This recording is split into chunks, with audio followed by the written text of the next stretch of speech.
Good afternoon class. हम लोग previous year question को देख रहे थे। तो प्रीवियस ईयर क्वेश्चन को देखने की प्रक्रिया में फिर से हम आते हैं अपने टॉपिक पर। और चलिए, हमारे पास जो पहला क्वेश्चन है वो क्वेश्चन क्या है कि इनमें से किसने 1857 के विद्रोह में सक्रिय भाग लिया था। ऑप्शन आपके पास है नाना साहब कानपुर से, बेगम हजरत महल लखनऊ से, मौलवी अहमदुल्लाह फैजाबाद से, बेगम जीनत महल दिल्ली से। इनमें से कोई नहीं, एक से नहीं। तो इसका जो सही आंसर होगा वह क्या हो जाएगा? इसका सही आंसर हो जाएगा में से एक से अधिक। इसलिए हो जाएगा कि नाना साहब जो है वह कानपुर से भाग ले रहे थे, कानपुर से नेतृत्व कर रहे थे। बेगम हजरत महल लखनऊ से नेतृत्व कर रही थी। मौलवी अहमदुल्लाह जो है वह फैजाबाद से नेतृत्व कर रहे थे। और बेगम जीनत महल जो कि बहादुर शाह जफर की पत्नी थी, बहादुर शाह जफर की पत्नी थी। यहाँ पर बहादुर शाह जफर का नाम होना चाहिए था, लेकिन अगर जीनत महल भी है तो बीबीएसई ने इसको बहादुर शाह जफर के कॉन्टेक्स्ट में ही लिया है और इसका सही आंसर जो लिया है वह लिया है ई। यानी कि ये जो सभी थे, इन सभी ने 1857 के विद्रोह में सक्रिय भाग लिया था। अगला क्वेश्चन हमारे पास है कि किस अधिनियम के बारे में जवाहरलाल नेहरू ने कहा था कि हमें एक ऐसी कार दी गई है जिसमें सब ब्रेक थे किंतु इंजन नहीं था। यह कौन सा अधिनियम था? तो यह जो अधिनियम था आपका, यह अधिनियम था 1935 का अधिनियम। 1935 का जो भारत सरकार अधिनियम था, इसी अधिनियम को जवाहरलाल नेहरू ने इस अधिनियम को दास्ता का अधिकार पत्र भी कहा था। दास्ता का अधिकार पत्र कहा था किसको? तो 1935 के अधिनियम। अब देखिए, यहाँ पर आपके पास 4 अधिनियम है, 1958 का, 1909 का, 1919 का और 1935 का। तो इन चारों अधिनियम की जो कुछ मुख्य बातें हैं, जरा उसको देख लीजिए, उसको जरा समझिए। सबसे पहले अगर हम बात करें 1858 के अधिनियम की, तो आपको पता होगा कि यही वो अधिनियम है जब कंपनी से शासन लेकर के भारत का जो शासन है वह सीधा कहाँ आ गया था? तो वह शासन क्राउन के अधीन आ गया था। भारत का जो शासन है वह सीधा क्राउन के अधीन आ गया था। इसी अधिनियम में गवर्नर जनरल जो है, गवर्नर जनरल का नाम बदल करके वायसराय कर दिया गया। और लॉर्ड कैनिंग जो है वह भारत के पहले वायसराय बन गए थे। लॉर्ड कैनिंग भारत के पहले वायसराय बने किस अधिनियम से? तो 1858 के अधिनियम से। इसी 1858 के अधिनियम में, इसी 1818 के अधिनियम से क्या किया गया? अभी तक जो कंपनी का नियंत्रण किसके पास था? तो बोर्ड ऑफ कंट्रोल और उसके साथ साथ court of directors, board of control और कोर्ट ऑफ डायरेक्टर्स, इन दोनों को समाप्त कर दिया गया और उसके जगह पर भारत सचिव नाम का एक नया पद सृजित कर दिया गया। भारत सचिव नाम का एक नया पद सृजित कर दिया गया और भारत का जो शासन है वह सीधा क्राउन के अधीन आ गया, यानी कि ब्रिटिश सम्राट के अधीन आ गया। तो यह 1858 के विषय में कुछ महत्वपूर्ण बात था। अब जब हम आगे देखें, अगला अधिनियम हमारे पास था 1909 का अधिनियम। इस अधिनियम को हम मार्ले मिंटो सुधार अधिनियम के नाम से भी जानते हैं। मार्ले मिंटो सुधार, इस नाम से भी हम इस अधिनियम को जानते हैं। इस अधिनियम का जो सबसे खास, सबसे विवादास्पद मुद्दा था वह यह था कि इस अधिनियम में मुसलमानों को पृथक निर्वाचक मंडल मिल गया। इस अधिनियम में मुसलमानों को पृथक निर्वाचक मंडल दे दिया गया। इस अधिनियम में मुस्लिमों को पृथक निर्वाचक मंडल की व्यवस्था दे दी गई। फिर जब हम बात करें 1919 के अधिनियम की, जिसको कि हम मॉन्टेग्यू चेम्सफोर्ड अधिनियम के नाम से भी जानते हैं। मॉन्टेग्यू चेम्सफोर्ड अधिनियम के भी नाम से जानते हैं। तो इसमें क्या किया गया कि इसमें यह जो पृथक निर्वाचक मंडल की व्यवस्था सिर्फ मुसलमानों के लिए थी, तो 1919 में इसको बढ़ा करके सिखों को दे दिया गया, भारतीय ईसाइयों को दे दिया गया, और उसके साथ साथ भारतीय ईसाइयों के साथ साथ आंग्ल भारतीय जो थे उनको भी पृथक निर्वाचक मंडल की व्यवस्था दे दी गई। इसके बाद प्रांतों में जो है वह द्वैध शासन लगा दिया गया। किसके द्वारा? तो 1919 के अधिनियम के द्वारा प्रांत में भी द्वैध शासन व्यवस्था लागू कर दी गई। उसके साथ साथ प्रत्यक्ष निर्वाचन का जो प्रारंभ हुआ, प्रत्यक्ष निर्वाचन का जो शुरुआत हुआ वह कहां से हुआ? तो 1919 के अधिनियम से हुआ। ठीक है। फिर हमारे पास जो अगला अधिनियम है वह है 1935 का अधिनियम। तो यह जो 1935 का अधिनियम है, इसमें पहली बार भारत में संघात्मक सरकार व्यवस्था करने का प्रयास किया गया। संघात्मक सरकार स्थापित करने का प्रयास किया गया। इसके बाद इस अधिनियम ने क्या किया कि राज्यों में जो द्वैध शासन लगा था उसको समाप्त कर दिया और केंद्रीय स्तर पर द्वैध शासन लगाया गया। केंद्रीय स्तर पर द्वैध शासन की व्यवस्था जो है वह इस अधिनियम से की गई। उसके बाद आज भी जो हमारा भारत का संविधान है उसका एक बहुत बड़ा भाग 1935 के अधिनियम से लिया गया है। तो संविधान का यह बहुत बड़ा भाग आज भी संविधान में है। 1935 का जो अधिनियम है वह भारतीय संविधान का एक बहुत बड़ा भाग है। इसी अधिनियम के तहत बर्मा को भारत से अलग कर दिया गया। बर्मा का जो विभाजन हुआ भारत से वह इसी अधिनियम के तहत किया गया, 1935 के भारत शासन अधिनियम के द्वारा। और इसी अधिनियम को 1935 के अधिनियम को ही जवाहरलाल नेहरू ने कहा था कि यह एक ऐसा कार है जिसमें ब्रेक तो है लेकिन इंजन नहीं है, और इसको दास्ता का अधिकार पत्र भी जवाहरलाल नेहरू के द्वारा कहा गया था। तो इससे संबंधित जितनी चीजें थी वो यहाँ क्लियर हो गई। चलिए अगला क्वेश्चन हमारे पास है कि दांडी यात्रा कितने दिनों तक चली थी? 10 दिन, 20 दिन, 24 दिन, 30 दिन। तो दांडी यात्रा जो है वह सविनय अवज्ञा आंदोलन का भाग था, जब गांधी जी नमक बनाने के लिए साबरमती से दांडी तक की यात्रा किए थे, और किसके साथ किए थे? तो अपने 78 सहयोगियों के साथ किए थे। और यह जो यात्रा चली थी यह यात्रा 24 दिन तक चली थी। यह यात्रा प्रारंभ हुई थी 12 मार्च को।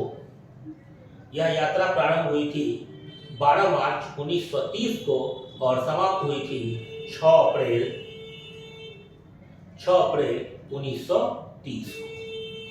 तो यह यात्रा कुल 24 दिनों तक चली थी।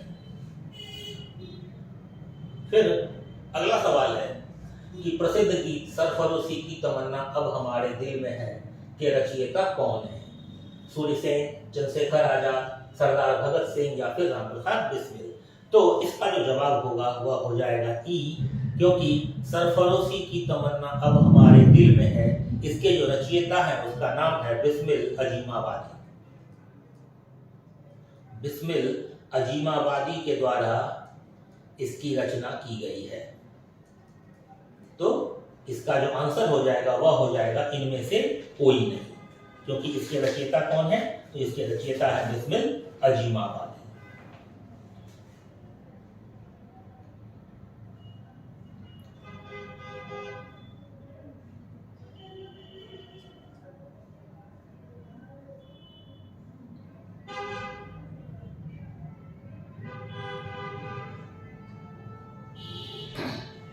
चलिए अगला सवाल है कि बंगाल विभाजन के प्रत्याघात के रूप में कौन सा आंदोलन शुरू हुआ था? प्रत्याघात मतलब उसके विरोध में।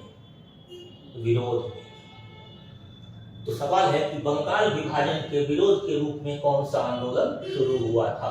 असहयोग आंदोलन, सविनय अवज्ञा आंदोलन, स्वदेशी आंदोलन या फिर पूर्ण स्वराज आंदोलन? तो आपको पता होगा कि बंगाल विभाजन के विरोध में जो आंदोलन शुरू हुआ था वह आंदोलन क्या था? तो वह आंदोलन था स्वदेशी आंदोलन। अब इस स्वदेशी आंदोलन से संबंधित कुछ चीजों को देख लीजिए। यह जो स्वदेशी आंदोलन है यह क्यों शुरू हुआ था? तो यह शुरू हुआ बंगाल विभाजन के विरोध में, और बंगाल विभाजन की जो घोषणा की गई थी वह की गई थी 20 जुलाई 1905 को बंगाल विभाजन की घोषणा की गई थी। इस समय भारत के जो वायसराय थे वो कौन थे? तो वो थे लॉर्ड कर्जन। फिर 7 अगस्त 1905 को स्वदेशी आंदोलन का प्रस्ताव पारित हो गया। स्वदेशी आंदोलन का जो प्रस्ताव है वह पारित हो गया और 16 अक्टूबर 1905 को बंगाल विभाजन जो है वह प्रभावी हो गया। ये तीनों डेट याद रखिएगा कि 20 जुलाई को बंगाल विभाजन की घोषणा की गई थी, 7 अगस्त को स्वदेशी आंदोलन पारित हुआ और 16 अक्टूबर को बंगाल विभाजन जो है यह प्रभावी हो गया, लागू हो गया। उसके बाद जब 1905 का कांग्रेस का अधिवेशन होता है तो 1905 के इस अधिवेशन में इस आंदोलन को, स्वदेशी आंदोलन को मान्यता दे दी जाती है। स्वदेशी आंदोलन का इसमें समर्थन किया जाता है और कांग्रेस का जो 1905 का अधिवेशन होता है वह अधिवेशन होता है बनारस में और इस अधिवेशन के जो अध्यक्ष होते हैं वो होते हैं गोपाल कृष्ण गोखले। गोपाल कृष्ण गोखले इस 1905 के बनारस अधिवेशन के कांग्रेस के अध्यक्ष होते हैं। तो इस आंदोलन से संबंधित कुछ चीजें आपको याद रखनी चाहिए। चलिए अगला सवाल हमारे पास है कि इनमें से 1945-46 में दिल्ली में हुए आईएनए के मुकदमों के पक्ष में पेश हुए वकील थे। 1945-46 में दिल्ली में जो आजाद हिंद फौज मुकदमा हुआ था तो उसके पक्ष में कौन से वकील पेश हुए थे? तो उसके पक्ष में जो वकील पेश हुए थे उनका नाम था भूलाभाई देसाई। भूलाभाई देसाई ने वकीलों के एक ग्रुप का नेतृत्व किया था। तो अब इस आईएनए से संबंधित कुछ चीजों को आप जानते हैं। यह जो आईएनए मुकदमा है इसको हम लाल किला मुकदमा के नाम से भी जानते हैं। इसको हम लाल किला केस या फिर लाल किला मुकदमा के नाम से भी जानते हैं। क्यों? क्योंकि यह जो मुकदमा चलाया गया था यह लाल किला पर चलाया गया था। यह मुकदमा चलाया गया था 3 व्यक्तियों पर। उनके नाम थे सरदार गुरुबख्श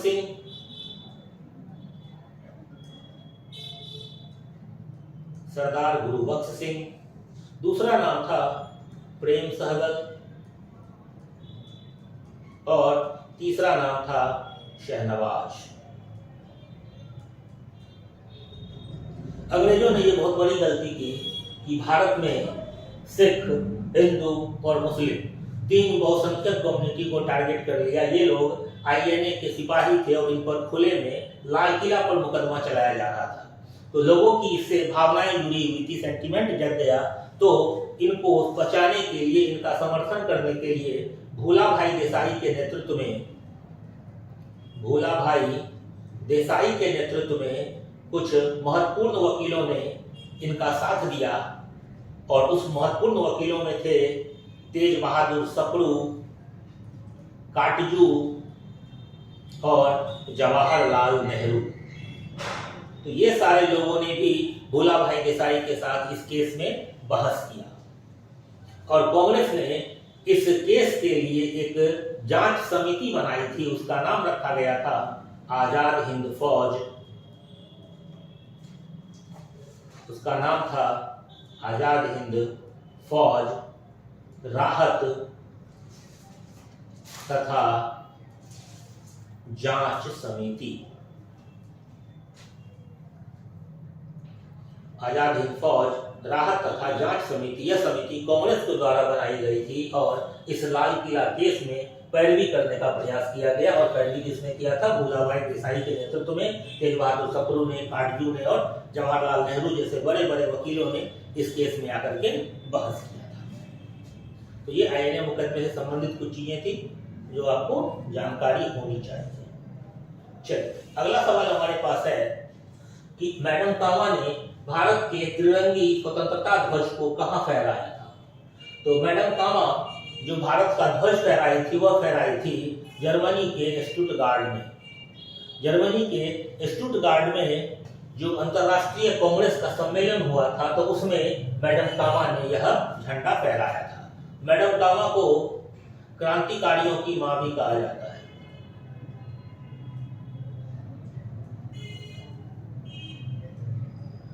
मैडम कामा को क्रांतिकारियों की मां कहा जाता है।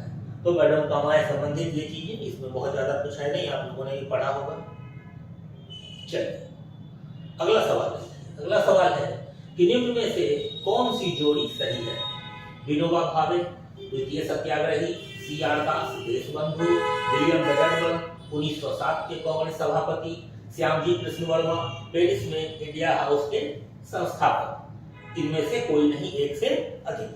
अब कह रहा है कि इनमें से कौन सा जोड़ा सही है। तो आपको पता है कि सी.आर. दास को देशबंधु के नाम से भी जाना जाता है, तो सिर्फ यही जोड़ा सही है। अब यहाँ पर है कि विनोबा भावे द्वितीय सत्याग्रही, तो नहीं, विनोबा भावे जो है वह प्रथम सत्याग्रही थे। द्वितीय सत्याग्रही जवाहरलाल नेहरू थे और तृतीय कौन थे? तो तृतीय ब्रह्मदत्त थे। फिर कहता है कि विलियम बेडरबर्न और 1907 में कांग्रेस के अध्यक्ष, तो नहीं, विलियम बेडरबर्न 2 बार कांग्रेस के अध्यक्ष रहे हैं।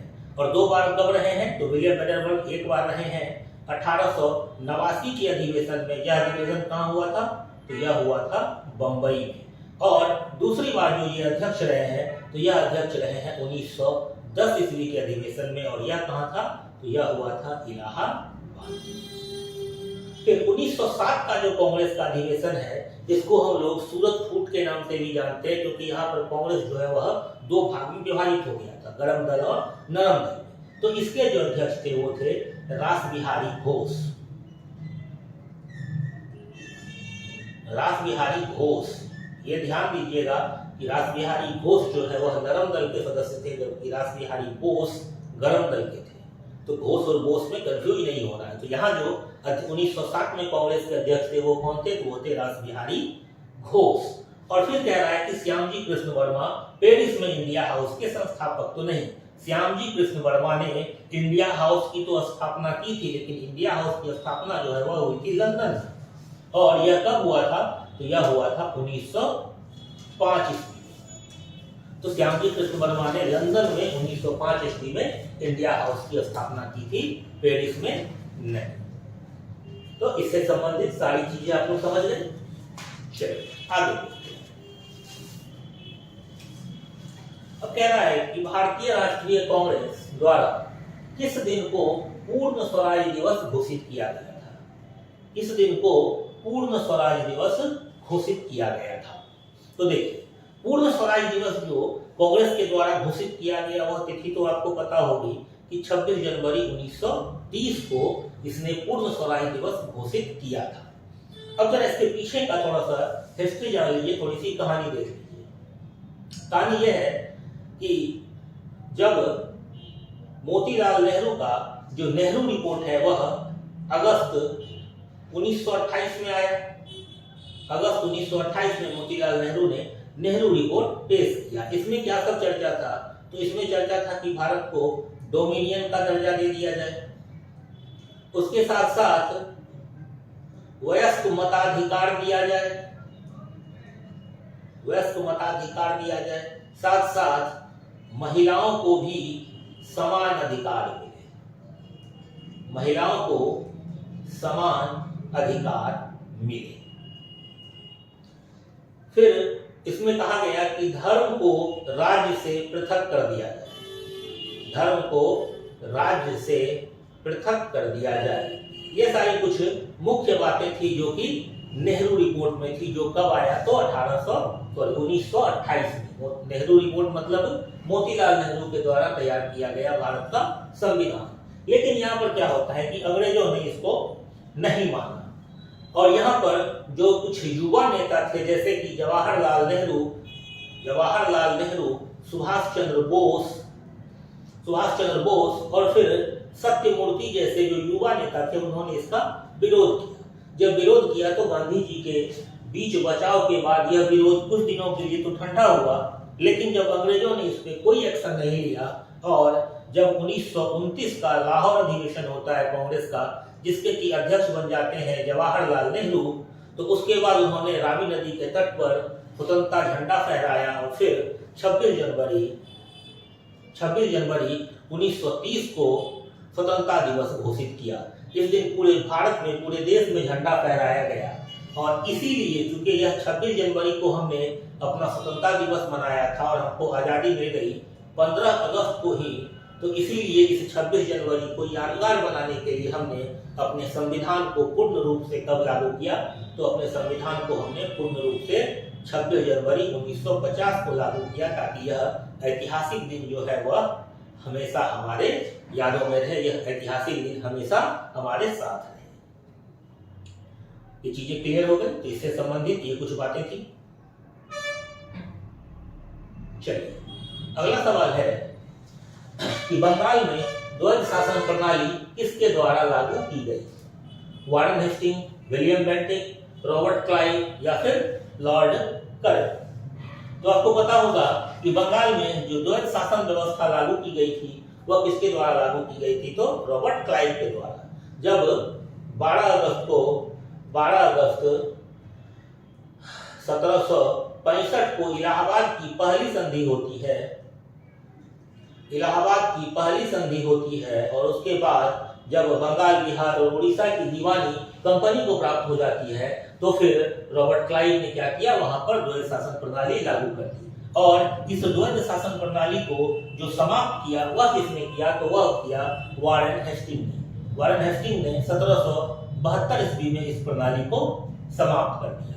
उसके बाद यह जो विलियम बेंटिक है, आपको याद होगा कि यह विलियम बेंटिक भारत का पहला गवर्नर जनरल है।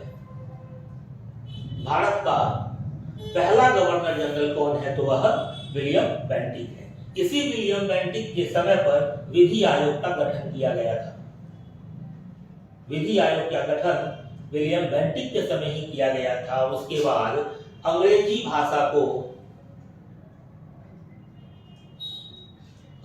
भाषा को उच्च शिक्षा का माध्यम जो बनाया गया था, तो वह इसी विलियम बेंटिक के समय किया गया था। और विलियम बेंटिक के समय में ही कुप्रशासन का आरोप लगा करके मैसूर, कुर्ग जैसे राज्यों को ब्रिटिश साम्राज्य में मिला लिया गया था। यह किसके काल में हुआ था? यह हुआ था विलियम बेंटिक के काल में। विलियम बेंटिक कौन था? तो भारत का पहला गवर्नर जनरल था। और लॉर्ड कर्जन के समय में तो आपने देखा है कि क्या हुआ था, तो बंगाल का विभाजन हुआ था। बंगाल विभाजन जो है वह लॉर्ड कर्जन के समय में हुआ था। भारतीय इतिहास का सबसे ज्यादा विवादास्पद वायसराय किसको कहा जाता है? तो यह लॉर्ड कर्जन को कहा जाता है। ठीक है, चलिए आगे बढ़े। अब देखिए यह सवाल है कि इनमें से किसने 1893 में शिकागो में आयोजित धर्म संसद में भाग लिया था? ऑप्शन आपके पास है दयानंद सरस्वती, स्वामी विवेकानंद, महात्मा गांधी, राजा राममोहन राय। आपने बचपन से पढ़ा होगा, बहुत बार कहानियों में सुना होगा। जिसका सही जो आंसर है वह क्या हो जाएगा? स्वामी विवेकानंद। इन्होंने अपने जो इस संसद में जब इन्होंने बोलना शुरू किया था, तो इन्होंने जो अपना भाषण शुरू किया था वह किस हिसाब से शुरू किया था? उन्होंने कहा था brothers and sisters of America. यहां से इन्होंने अपने भाषण को शुरू किया था। अगला सवाल है कि 1923 में स्वराज पार्टी का गठन किसने किया था? महात्मा गांधी ने, वल्लभ भाई पटेल ने, CR दास और मोतीलाल नेहरू ने और BR अम्बेडकर।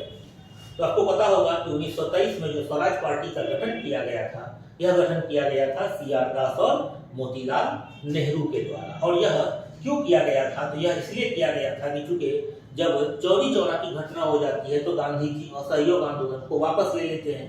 अब इस असहयोग आंदोलन को वापस लेने की प्रक्रिया में बहुत सारे नेता जो है गांधी जी से खफा हो जाते हैं। इसी बीच CR दास और मोतीलाल नेहरू चाहते हैं कि अब हम लोग व्यवस्थापिका सभा में जाएं, चुन करके, यानी कि चुनाव में भाग लें, व्यवस्थापिका सभा में जाएं और वहां पर सरकार के कामकाज में बाधा उत्पन्न करें ताकि हमको जल्दी से आजादी मिल जाए। तो इसका जो सही जवाब हो जाएगा वह हो जाएगा ऑप्शन सी, CR दास और मोतीलाल नेहरू।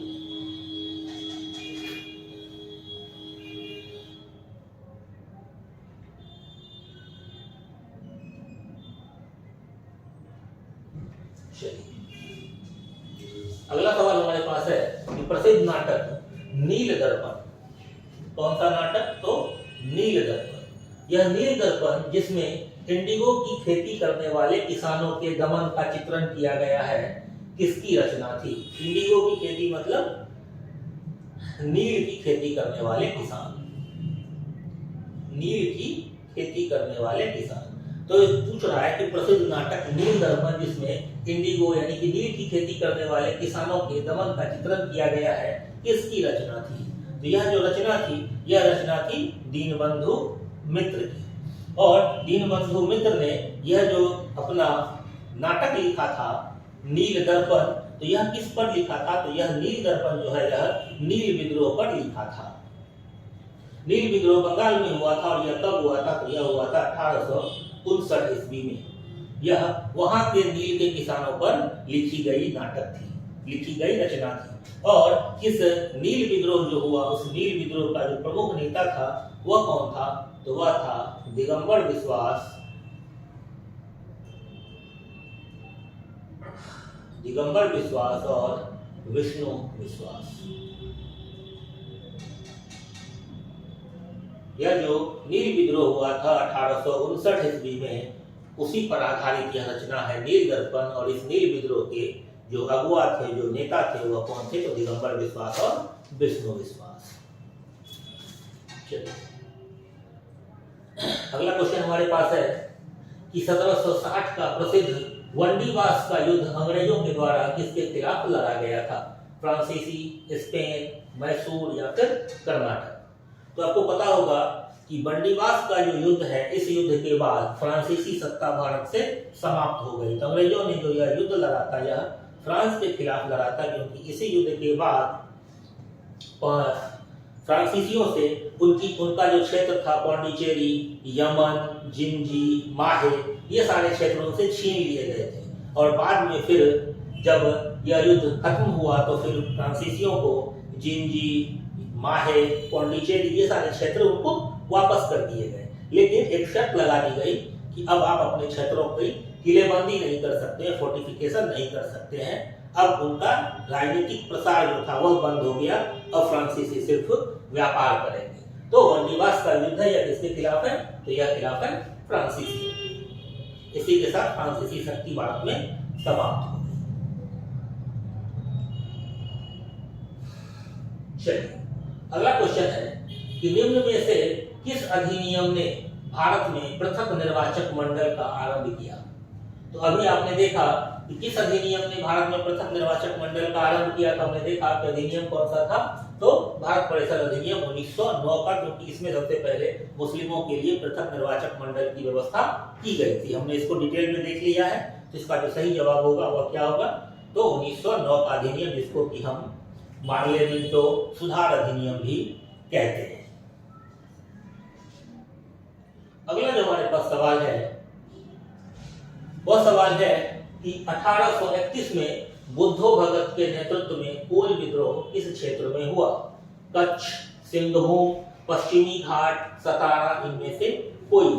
तो आपने इस क्वेश्चन को बिहार में भी देखा होगा। जब हम लोग बिहार डिस्कस कर रहे थे तो आपने इस क्वेश्चन को बिहार में भी देखा होगा। तो यह जो इसका सही जवाब हो जाएगा, यह हो जाएगा सिंहभूम, यानी कि आज का जो झारखंड का क्षेत्र है, आज का जो झारखंड का क्षेत्र है, वहां पर बुद्धो भगत के नेतृत्व में कोल विद्रोह किया गया था, कोल विद्रोह हुआ था। चलिए अगला जो सवाल हमारे पास है वह सवाल है कि निम्न में से किस कॉलेज में गांधी जी ने पढ़ाई की थी? तो इसका जो सही जवाब है, इसमें और कुछ नहीं है करने के लिए। गांधी जी की जो पढ़ाई थी वह थी श्यामल दास कॉलेज, भावनगर में गांधी जी ने अपनी पढ़ाई की थी। ये था 66वीं यूपीएससी का क्वेश्चन, जिसको हम लोगों ने देख लिया।